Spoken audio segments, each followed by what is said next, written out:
शांताणं नमो सिद्धाणं नमो आर्याणं नमो जायाणं नमो लोय सवसावणं एषो पंचनमुकारो स्वभावपणासनो मंगलानं च सव्येसिं परमं हवै मंगलम् परमं हवै मंगलम्। भद्रभाव स्वामी द्वारा विरचित कल्पसूत्र जो कि 1250 गाथाओं का मूल ग्रंथ है, उसकी विवेचना लोक भाषा में हमारे पूज्य गुरुदेव प्रभु श्रीमद राजेश्वर महाराज साहब ने की है, जिसे पर्शियन के इन 4 दिनों में कल्पसूत्र का वाचन किया जाता है। उस कल्पसूत्र की हम ऑनलाइन इतनी विस्तृत रिकॉर्डिंग तो आपको सुना नहीं सकते हैं, लेकिन इस कोरोना संक्रमण काल के अंदर हम कल्पसूत्र के मूल सारांश को आपको सुनाने जा रहे हैं।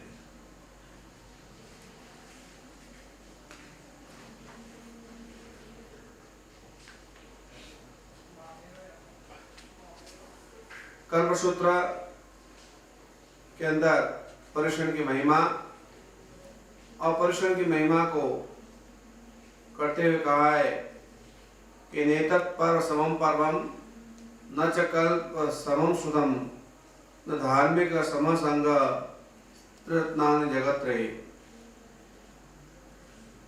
जगत के अंदर पर्युषण के समान कोई पर्व नहीं है, और आगमों में शुद्ध सागर में कल्पसूत्र समान कुछ शुद्ध नहीं है, तो ज्ञान नहीं है। न धार्मिक समसंग, चतुर्विध संघ का समूह वह सबसे बड़ा धार्मिक समूह है। इसे 3 रत्न जगत के अंदर मौजूद है। पर्व तो बहुत होते हैं, एक लोक पर्व, लौकिक पर्व, दूसरा लोकोत्तर पर्व। लोक पर्व लौकिक पर्व है, दिवाली, होली आदि, रक्षाबंधन आदि, ये सभी लौकिक पर्व है। इन लौकिक पर्वों से आत्मा का बंधन, मुक्ति, मोक्ष को लेना नहीं है, सांसारिक व्यवहार है। लोकोत्तर पर्व भगवान की जन्म कल्याणक तिथियां, पर्व तिथियां, अष्टमी, चतुर्दशी और पर्युषण आदि, यह लोकोत्तर पर्व है। इस जगत से परलोक की तरफ जाने के अंदर, कर्म मुक्ति के अंदर इसका हमें फायदा मिलता है। ऐसे लोकोत्तर पर्व, पर्युषण महापर्व के इन दिनों में हम कल्पसूत्र का वाचन कर रहे हैं और उसका सारांश आपको सुना रहे हैं। गुरुदेव कहते हैं कि नत्वा श्रीमद महावीरम गौतमादि गणाधिपानं कुर्वे हम कल्पसूत्रस्य व्याख्याम बालव कारणम।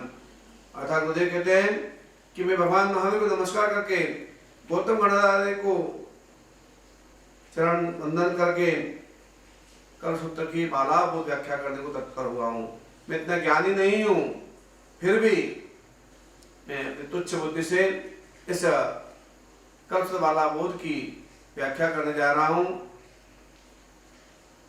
कहा है कि कल्पसूत्र के अंदर कि कल्प 10 प्रकार के होते हैं, और उन कल्पों के अंदर कहते हैं कि पहला कल्प अचेलक कल्प, वस्त्र नहीं वत। एक अर्थात प्रथम तीर्थंकर से लेकर 24 तीर्थंकर तक अर्ध ढके हुए वस्त्र में शरीर अचेलक के समान कल्प माना गया है। अर्थात पहले से लेकर 24 तीर्थंकरों तक का वस्त्र, देवदुष्य वस्त्र जो देवता उनके कंधों पर डाल देते हैं, तो कहते हैं कि जब तक केवल्यता की उपलब्धि नहीं हो जाती तब तक वह वस्त्र अमुक समय तक रहता है। प्रथम तीर्थंकर ऋषभदेव से लेकर महावीर स्वामी तक देवदूष्य वस्त्र 1 वर्ष तक रहता है।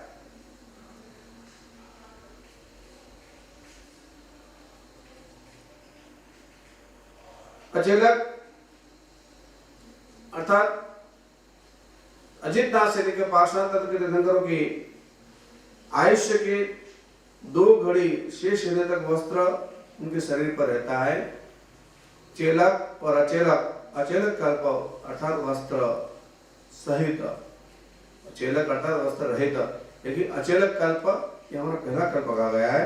दूसरा उद्देश्य कल्प, साधु के लिए ये उद्देश्य कल्प बताया गया है कि आहार आदि निमित्त आधाक्रमिक दोष लगता है। अगर साधु अपने निमित्त आहार बनवाता है अथवा उसके निमित्त आहार बनाया हुआ वह ग्रहण करता है।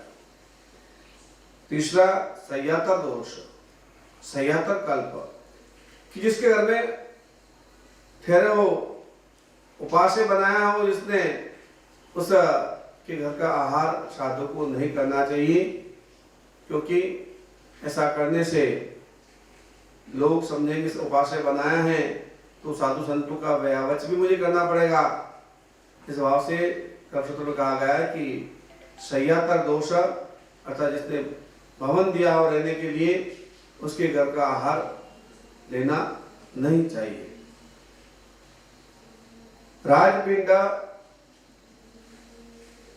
अर्थात राजकीय भोजन को ग्रहण नहीं करना, राजा का भोजन नहीं ग्रहण करना, राजनेता का भोजन ग्रहण नहीं करने का। कृतिकर्म कल्प अर्थात बंधन व्यवहार, साधु के लिए छोटे बड़ों का बंधन व्यवहार जो होता है वह जैसे कि पिता ने पहले दीक्षा लिए अथवा पुत्र ने पहले दीक्षा लिए, तो अगर पीछे से पिता दीक्षा लेता है तो पुत्र को वंदन करेगा। राजा दीक्षा ले रहा है लेकिन उसके पहले मंत्री ने दीक्षा ले ली है तो मंत्री को राजा वंदन करेगा। ये निमित्त यह प्रतिकल्प दौर हमारे यहाँ कहा गया है, इसे वंदन व्यवहार कहा गया है। व्रतकल्प पंचमहाव्रत आदि को धारण करना यह व्रतकल्प है। ज्येष्ठ कल्प छोटे बड़ों का विनय रखना, यह हमारा ज्येष्ठ कल्प है। प्रतिगमन कल्प प्रायदेशी पंच प्रतिगमन करना, यह हमारा कल्प है। प्रतिगमन कल्प 8वां कहा गया। 9वां मास कल्प अर्थात 1 महीने से अधिक किसी भी घर में साधु को न रहना। चातुर्मास के अलावा समशेष काल जब होता है उसमें 1 महीने के बाद में भी वह योग्य समय भवन नहीं मिले तो अपने भवन के अंदर ही जहाँ आसन लगाया उस आसन को उठाकर दूसरे स्थान पर आसन दूसरे कोने में लगाए, ऐसा मास कल्प कहा गया है। और 10वां कहा गया पर्युषण कल्प। आषाढ़ शुद्ध चतुर्दशी से लेकर के 42 दिन बाद में भादवावदी 11 कभी 12 भी आती है, स्थिति आने के आने पर हम पर्युषण कल्प मनाएं। वैसे तो चातुर्मासिक संवत्सर की गणना की जाती है कि चतुर्दशी का व्रत करने के पश्चात हमारे पर्युषण कल्प का अंतिम दिवस जो संवत्सर होती है 50 दिवस आती है। इस प्रकार का व्यवहार भाषा में कहा गया है। साधु के बिना धर्म नहीं होता है, चाहे वह दोष रहित हो चाहे दोष सहित हो, साधु धर्म का प्रतीक होता है। व्यवहार भाष्य में कहा गया है जो मणि नत्ति धम्मो न सामाय न चेव, जो समण संग वज्जो कायको समण संगेन। अर्थात जो मन से, जिसके मन में धर्म नहीं है, जिसके मन में सामायिक नहीं है, और जो समण संग वज्जो, जो समण संग की आज्ञा को नहीं मानता है, समण संघेन, समण संघ की महत्ता को समझना बहुत जरूरी है। इस पर कहा गया है तत्व कि कैसा भी साधु के मुख से शास्त्र का श्रवण करना हमें शास्त्रकारों ने आज्ञा दी है। साधु की अगर आपको अनुमति नहीं है, अनुकूलता नहीं है, आपके गांव के अंदर रहे हुए शावक एकाशना व्यासना का व्रत करके सामायिक लेकर के अथवा पोषण लेकर के आपको कृष्ण श्रवण कराए कि समन्वय सावो, सामायिक को करता हुआ समरण के समान सावक आ जाता है। उस स्थिति के अंदर भी सामायिक हमें करना चाहिए। उनके मुख से भी हमें कल्पसूत्र का श्रवण करना चाहिए, ऐसा पर्व के दिनों में कहा गया है। ऋषभ पंचमी का महत्व हमारे यहाँ बहुत कहा गया है। पुष्पवती नगरी के अंदर नीलकंठ नाम का ब्राह्मण रहता था। सोमा नाम की इसकी भार्या थी। इंद्रदेव नाम का सुपुत्र था। ब्राह्मण दरिद्र था।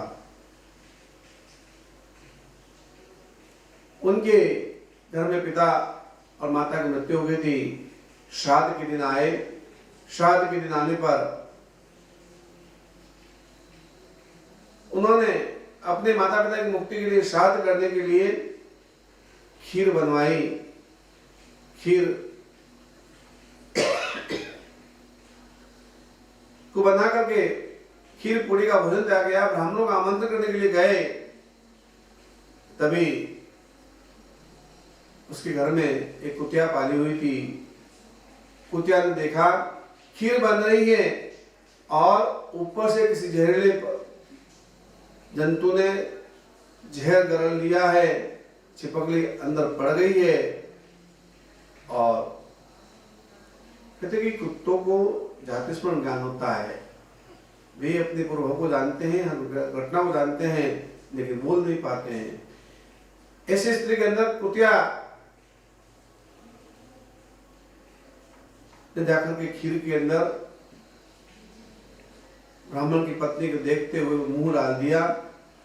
खीर झूठी हो गई और ब्राह्मण बहुत क्रोधित हुई। उसने उठा करके एक जोर के डंडे से कस के कमर में मारी। कुत्ती काऊ काऊ करती हुई चली गई, जाकर कोने में बैठ गई। अब खीर नहीं बनाने की तैयारी होने लगी। खीर बनाने के लिए पैसे नहीं थे। अब श्राद्ध हो गया, शाम का समय हुआ।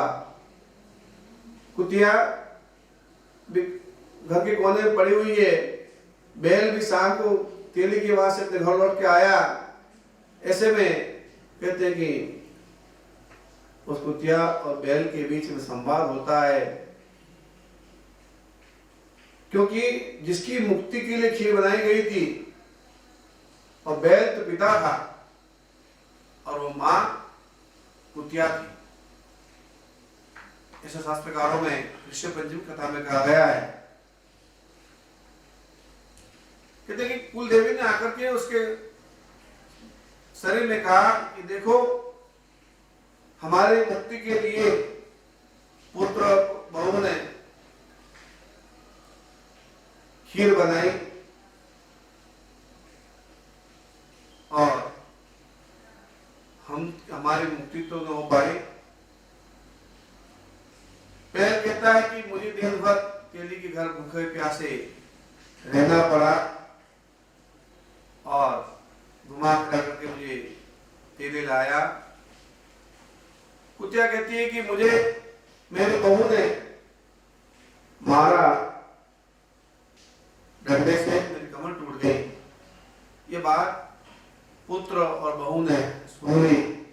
उन्होंने क्या किया कि यह स्थिति कैसे हुई कि हमारे माता पिता एक बैल बने हुए हैं, एक कुतिया बनी हुई है, इनकी दुर्गति, इनके मोक्ष के लिए क्या करना चाहिए। तब किसी महान ज्ञानी ऋषि के समक्ष वो गए और वहां पर जाकर के उन्होंने उनसे कहा कि हमारे माता पिता की मुक्ति कैसे होगी। तब उन्होंने कहा कि भाद्रपद पंचमी के दिन ऋषि पंचमी जब आती है उस समय पितृमोक्ष के लिए व्रत रखे, उपवास रखे, उपवास न कर सको तो जो अन्न बैल के कंधों से बोया गया नहीं हो, खेती में नहीं किया हो, ऐसे अन्न का परित्याग करके फलिहार जैसा आहार करके पंचमी का व्रत करने से पितृमोक्ष की प्राप्ति होती है। यह कहानी ऋषि पंचमी की हमारे कह गई है। और ऋषि पंचमी की इस कहानी के संदर्भ में हमारे नागकेतु का दृष्टांत आता है। हमारे पर्युषण पर्व के दिनों के अंदर अट्ठम की तपस्या और बेले की तपस्या का बड़ा महत्व है। अट्ठम तप क्या है उसका वर्णन इस प्रवचन के अंदर किया जा रहा है। नागकेतु के प्रवचन से कहा गया है कि श्रीकांत सेठ की भार्या श्री सखी पुत्र नागकेतु हुए। बहुत श्रीमंत परिवार था। बालक का जन्म हुआ, बालक 2.5-3 साल की उम्र का था। पर्युषण के पर्व के दिन आए, लोग आपस में बात कर रहे थे घर के अंदर। कोई कह रहा मैं उपवास करूंगा, कोई मैं मेला करूंगा, कोई मैं तेला करूंगा। इस प्रकार के संवाद को सुना और नागकेतु को पूर्व का जातिस्मरण ज्ञान हुआ, क्योंकि पूर्व भाव के अंदर उसकी माँ सौतेली माँ थी। उसने उसको घर एक घास फूस की झोपड़ी के अंदर बंद करके घर में आग लगा दी थी। लेकिन बालक को मुनि के द्वारा नौका मंत्र दिया गया था। उस नौका मंत्र का स्मरण करते हुए शुभ ध्यान में वह मरा था और मर करके शेर के घर उत्पन्न हुआ था। इसी पूर्व की नागकेतु की कहानी थी जो जाति स्मरण ज्ञान के द्वारा उसे प्राप्त हुई थी। नागकेतु मन के अंदर विचार करता है कि ओ कितने भाग्य कि मुझे आज इस कुल में जन्म लेने का अवसर मिला। तब ये सब उपवास कर रहे हैं, मेला कर रहे हैं, तिला कर रहे हैं, मैं भी इस अट्ठम तप करूं। यह भाव हृदय के अंदर धारण किए। भाव को धारण करके अट्ठम तप करने के लिए उसने मन में संकल्प कर लिया। अम्मा दूध पिलाए तो मुंह फेर लेती है, खाना खिलाए तो मुंह फेर ले। और इस प्रकार 3 दिन तक कोई भी तरह का खान पान नहीं किया, जल भी नहीं पिया, दूध भी नहीं पिया, खाना भी नहीं खाया, अन्न प्रसाद भी कुछ भी नहीं किया। ऐसे बालक ने 3 दिन का अट्ठम तप किया। अट्ठम तप बड़ा कठिन तप होता है, हम तो सोच भी नहीं सकते हैं, इनके भक्ष्य करते हैं। वो अट्ठम तप किया। उस अट्ठम तप को करने के कारण उस जीवात्मा के हृदय के अंदर शुभ भाव थे, लेकिन तपस्या की प्रबलता और कठोरता के कारण वह मरणासन अवस्था में पहुंच गया। उसको हिलता डुलता नहीं देख के माता पिता भी विलाप करने लगे, अरे हमारा पुत्र तो मर गया। और उस अचेतित बालक को मरा हुआ जान करके माता पिता भी प्रेम और वात्सल्य के कारण इतना लगाव था कि वे भी अपने पुत्र की मृत्यु को सुन करके समझ करके उनकी भी मृत्यु हो जाती है। और इधर उस बालक को नागकेतु को गृहस्थ लोग, परिवार के लोग मारा हुआ समझ करके जमीन के अंदर, शमशान के अंदर जाकर के गाड़ देते हैं। क्योंकि बच्चों को गाड़ने की प्रक्रिया होती है, बच्चों को जलाया नहीं जाता है। यह बात स्पष्ट शास्त्रों में कही गई है। बच्चे को जमीन में गाड़ दिया और कहते कि बालक नन्हा बालक अट्ठम तक को करता हुआ हृदय के नौका मंत्र स्मरण कर रहा था और शून्य अवस्था में पहुंचा हुआ, अचेतन अवस्था में पहुंचा हुआ वह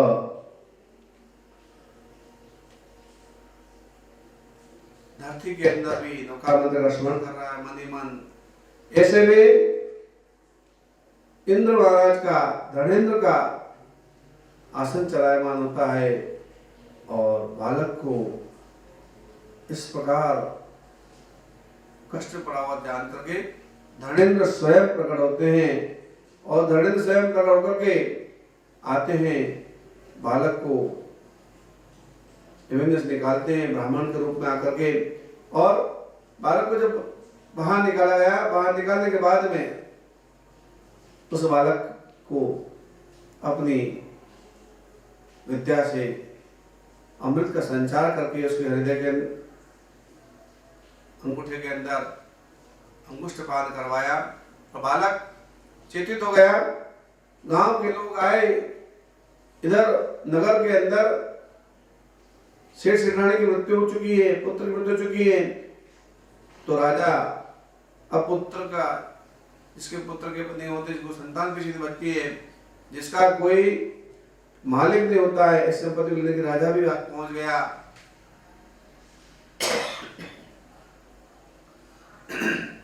ऐसी स्थिति के अंदर वह इंद्र महाराज ब्राह्मण रूप में आए और उनका रुको, बालक अभी जिंदा है, बालक अभी जिंदा है और इस बालक की धन को कोई नहीं ग्रहण करेगा क्योंकि बालक अभी जिंदा है। सेठ सेठानी भले ही मानव तक मृत्यु हो गई, लेकिन इस बालक की मृत्यु नहीं हुई है। बालक को खड़ा किया और चमत्कार से देख करके लोगों ने बड़े विस्मित हुए और नगरवासी ब्राह्मण देवता प्रणाम करने लगे। ब्राह्मण देवता जो धर्मेंद्र देव खुद स्वयं देव प्रकट हुए और उन्होंने कहा कि बालक देवाधिष्ठित है, इसके गले के अंदर एक मोती की माला डाल रहा हूं, जिसके कारण से इस बालक का शक्ति बल रहेगा, ये बालक इस नगरी का रक्षक होगा। कहते कि नाग केतु धीरे धीरे बड़ा हुआ और एक दिन ऐसा अवसर आया जब किसी देव के द्वारा नगर पर आक्रमण किया गया को उस नगर के अंदर राजा ने किसी चोर को सूली में चढ़ा दिया था। वह व्यंतर नहीं बना और नगर के ऊपर लाकर बड़ी शिला डालने की तैयारी करने लगा आकाश के अंदर। तब कहते हैं कि पहाड़ की चोटी पर चढ़ करके नाग केतु ने अपना हाथ रख करके जिस तरह से गोवर्धन पर्वत को श्री कृष्ण ने उठाया था, उसी तरह से नाग केतु ने उसे रोक दिया। यह शक्ति उसके अंदर थी। नौकामंत्र श्रृंगार करते हुए बालक ने उसको भी रोक दिया क्योंकि धर्मेंद्र द्वारा दी गई शक्ति उसके अंदर थी। ऐसी स्थिति के अंदर जब बालक नाग केतु हुए, वह किस लिए हुए? शक्तिमान हुए सिर्फ एक अट्ठम तप करने मात्र से। ऐसी अट्ठम तप की महिमा परिषद दिनों में हमारे यहाँ कही गई है। और यहाँ पर कल्पसूत्र वाचन का जो 12 सूत्र का वाचन जो हमें कहा गया है, कल्पसूत्र के अंदर कि बाधा शुद्धि चतुर्थी या पंचमी की रात को आचार्य मुनि बड़े महंत जो होते हैं वो खड़े खड़े 12 सूत्र का वाचन कर श्रवण करते हैं। लेकिन अभी लोकाचार के अनुसार अभी हम ग्रस्तों के सामने 1200 सूत्र का वाचन करते हैं, श्रवण कराते हैं। यह 12 सूत्र जो कि भगवान की मूल वाणी है, इस वाणी का वीर निर्माण के 980 वर्ष के पश्चात में पुस्तक आरूढ़ हुई। चतुर्थी और पंचमी 2 तिथियां हमारे यहाँ चलती हैं पर परिश्रम करने की। एक में चतुर्थी पक्ष माना गया, उसमें पंचमी पक्ष माना गया। काल का आचार्य समय में किसी राजा को उस पुत्र का शोक हुआ, पंचमी को शोक निवारण का दिन था, अतः राजा आ नहीं सकता था। राजा भी नहीं आए तो प्रजा भी नहीं आए, पहले हिस्सा चलता था। तो प्रजा की विनंती पर, संघ की विनंती पर संघ ने कहा या तो चौथ कर लीजिए संवत्सरी के लिए या छठ कर लीजिए, पंचमी को राजा नहीं आ पाएगा। तब से संघ के विनय पर कालकाचार्य के शिष्य बालमित्र पुष्यमित्र के समय में यह परंपरा शुरू हुई और उस परंपरा के अंदर चतुर्थी पक्ष कायम रहा। आज भी बहुत से भाग्यशाली पंचमी पक्ष को मानते हैं। स्थानकवासी संप्रदाय के अंदर भी पंचमी घड़ियों में अगर नहीं होती है तो नहीं करते। चतुर्थी को कतरगच्छवी अचलगच्छवी पंचमी पक्ष को मानते हैं, लेकिन जब घड़ियों में गणत नहीं होती है तो उस समय भी चतुर्थी में आ जाते हैं। दो तरह की परंपरा आज भी चल रही, चतुर्थी का संवत्सर प्रतिक्रमण करना और पंचमी प्रतिक्रमण करना। तथागत परंपरा हमारी, हम चतुर्थी पक्ष को संवत्सर प्रतिक्रमण करते हैं। ऐसा इस कर सूत्र का अधिकार है। और इस चतुर्थी पंचमी की जो कहानी कही गई है वह सीखी गई है। अब यहाँ से कर सूत्र का वाचन प्रारंभ होता है। मंगलम बद्धमानिर्दितम यह परिगया जनरा थेरावली चरितम। कर सूत्र का वाचन यहाँ से प्रारंभ होता है। भगवान महावीर का चरित्र यहाँ से प्रारंभ होता है। कहते हैं कि भगवान महावीर का उत्तराभावी नक्षत्र में च्यवन हुआ। 10वें देवलोक से आषाढ़ शुक्ल छठ के दिन च्यवित हुए। ब्राह्मण कुंड के अंदर ऋषभदेव पिता देवानंदा माता की कुक्षी में आए। माता ने गज, वृषभ, सिंह, लक्ष्मी आदि के 14 सप्त देखे।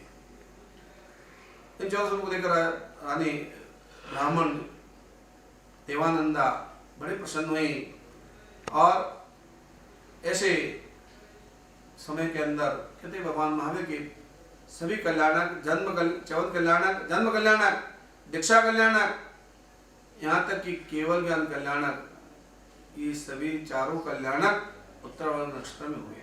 भगवान महावीर ने यहाँ पर 26वें भाव के अंदर 25वें भाव के अंदर तीर्थंकर गोत्र उत्पन्न विष्णु तत्व की आराधना करके तीर्थंकर गोत्र को बंद किया और 26वें भाव के अंदर देवलोक हो जाते हैं। और 27वें भाव में नीच गोत्र मंत्र के कारण से देव सब न्याय को पूर्ण करके ब्राह्मण को अवतरण होते हैं। इस तरह से भगवान महावीर की 27 भाव की कथा है। अगला प्रवचन हम कल आपको सुनाएंगे। इसमें 14 सप्त माता ने तीर्थंकर की माता कृष्णा देवी देखती हैं किस तरह से भगवान का जीव देवानंदा कुक्षी से इंद्र के आदेश पर हस्ताक्षर करने के गर्भ में रखा जाता है। उसका अधिकार कल कहा जाएगा। 14 का वर्णन आपको सुनाया जाएगा और जन्म कल्याण का भी आपको बाइट दिया जाएगा अलग से, आप उसका इंतजार करिए। परिवचरमान कपो मंगलम वर्तमान नित्यम यह परिगया जिनरा थेरावली चरितम।